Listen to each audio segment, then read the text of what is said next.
Thomas and the Spaceship. It was a foggy night on the island of Sodor.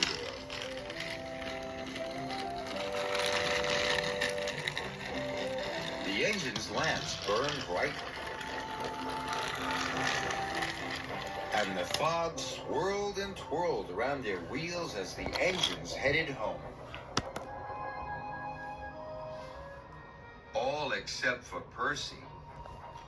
A valve had come loose in his cylinder. Percy had broken down. Thomas chuffed in. "Hello, Percy," he tooted. "Hello," he peeped happily. Thomas buffered up to Percy and they headed home towards Tidmouth Sheds.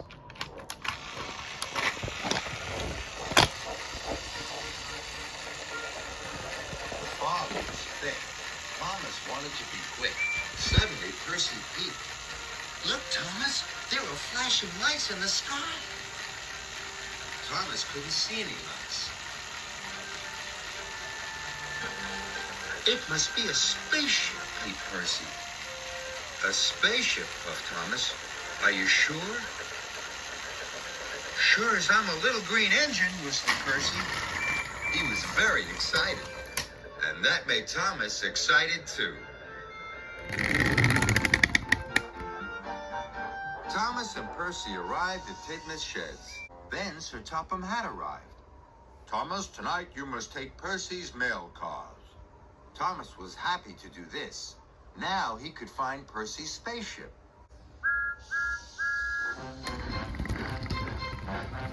He set off into the fog. Thomas chuffed to the top of Gordon's Hill. He was looking for the spaceship.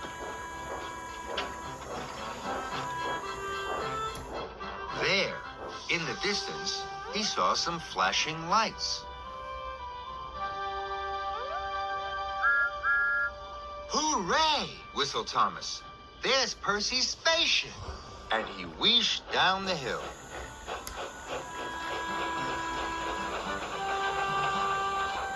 Thomas puffed closer and closer. But it wasn't a spaceship. It was a circle of workmen's lights. The workmen were fixing some broken track. Thomas was very disappointed. "I must find Percy's spaceship," he whistled. So he chuffed on through the fog.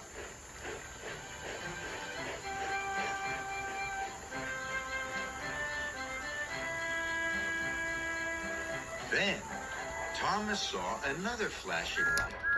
"Hooray!" he chuffed. "There's Percy's spaceship!" Thomas puffed closer and closer. But it wasn't Percy's spaceship. It was the lamp in the lighthouse flashing on and off.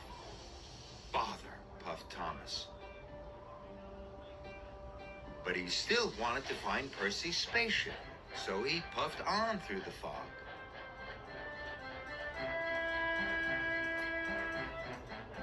Thomas was very tired, and it was very late. He had searched everywhere. How was he going to show Gordon that Percy had seen a spaceship? Then, suddenly, he saw them. These flashing lights were moving in the sky. "That must be Percy's spaceship," whistled Thomas. He was very excited.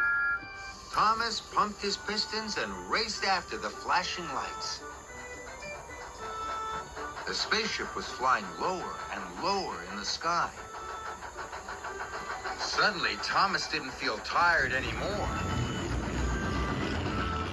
Thomas's wheels clickety-clacked on the rails of the track to see Jeremy the plane coming into land at the airport. "Cinders and ashes," cried Thomas. "Jeremy the plane must be Percy's spaceship." Thomas felt very sad. He hadn't found a spaceship. Worst of all, he had let down his friend Percy. Thomas puffed away. He was so tired the mail cars felt very heavy now. Sir Topham Hatt will be cross, sighed Thomas. I've spent all night looking for Percy's spaceship. Thomas knew that now he couldn't deliver the mail cars on time. He needed help. So he chuffed back to Tidmouth as fast as his aching axles would spin. When Thomas arrived at Tidmouth sheds, Percy was still at the repair yard. How many spaceships did you find? Huffed Gordon grandly.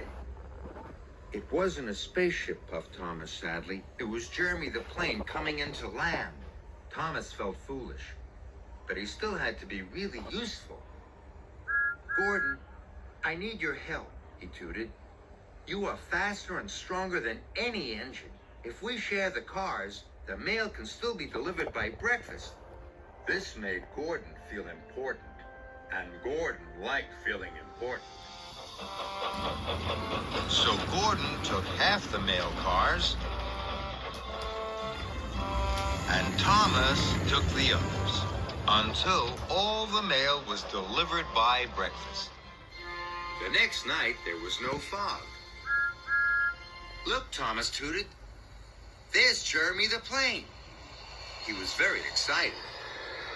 All the engines watched Jeremy coming in to land at the airport. It was a magical sight. I think Jeremy's better than a spaceship any day, peeped Percy. And Thomas had to agree.